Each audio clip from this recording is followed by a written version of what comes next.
Syedaralun, sebanyak 6.467 kepala keluarga masih tinggal di pengungsian dampak memburuknya banjir di Aceh Tamiang. Tingginya debit air ini juga menyebabkan 44 kampung masih terisolir.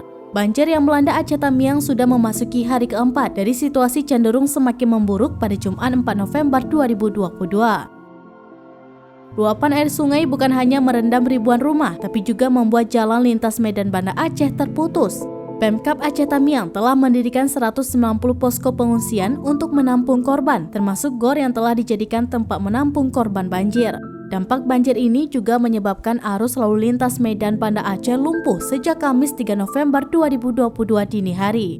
Pada Jumat 4 November 2022 sore, kondisi tidak membaik dan cenderung memburuk karena antrian kendaraan yang terjebak macet mencapai wilayah Langkat, Sumatera Utara.